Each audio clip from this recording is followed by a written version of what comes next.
So, ayun mga ka-hearty, medyo inuubo ako eh.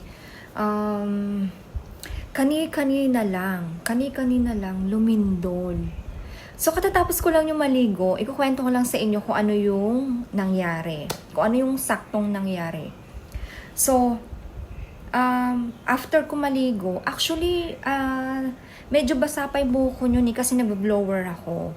So, pag, nag-blower ako, mga kalahati na ng buhok ko yung tiyo. Na siya, dry na siya. Tapos, naramdaman ko, akala ko, naghihilo lang ako. Kasi nga, nakayuko ako. Tapos, nag-blower ako. So, gumaganon ako. Ang lakas, gumaganon ako. Sabi ko, wait lang, saglit lang. Hinto ko muna yung pag-blower ko.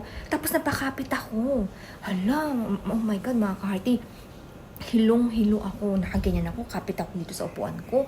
Kasi, excuse me, tutumba ako eh. Kung hindi ako nakakapit, tutumba ako. Sabi ko pa, hilong-hilo ako, oh my God. Tapos biglang kumatok yung anak ko, yung dalawang anak ko kumatok. Mami, daddy, right quick, did you feel that? Sabi ng anak kong gano'n. Sabi ko, ay, lindol pala yun. Lumindol pala. Akala ko, ako lang yung naka-feel na nagsishake yung katawan ko kasi nakayuko nga ako. Tapos pag gano'n ko, hilong-hilo ako. Yung pala, totoo palang lumindol dito. Nandito kami, actually nandito ako sa Malaysia, Penang. Dito lumindo sa Malaysia, Penang. Nasa condo kami. Yung condo namin, hindi naman siya masyadong mataas. Nasa lang kami, 12th floor. Kasi hanggang 17th floor lang to eh. So, nandito kami sa 12th floor. So, hininto ko muna yung pag-blower ng hair ko. Nakiramdam muna ako. Tapos, so, yung nakiramdam ako, so hindi na ako nakaramdam na umuuga o gumagalaw yung kondo namin. So pinagpatuloy ko yung pag-blower ng buhok ko. Pagtaas ko mag-blower ng buhok ko, nahihilo pa rin ako. Sabi ko, ba't nahihilo pa rin ako? Pala medyo malakas yung pagka-uga. Talagang umuga eh. Uga, talagang gumaganon ako eh. Tapos, ayun nga, so nakiramdam din kami kung umuuga pa. So hindi na.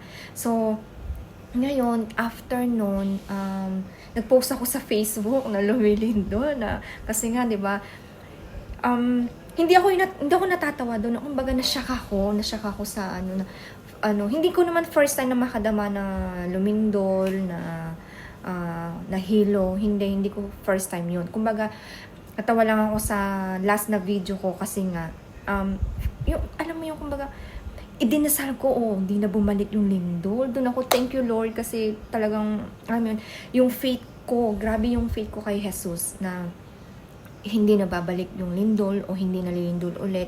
Safe kami, lumindol man, magiging safe kami in Jesus' name. Tapos, wala na, until now, hindi na bumalik yung pag-uga-uga.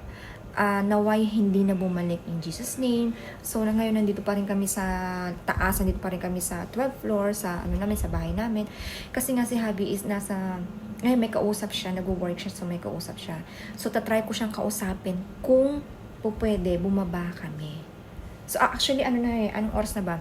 Alas 7 na yata eh. So, ngayon, nagugutom ako. Gusto ko sanang mag-coffee. Kaya lang, sa baba na kami mag-coffee.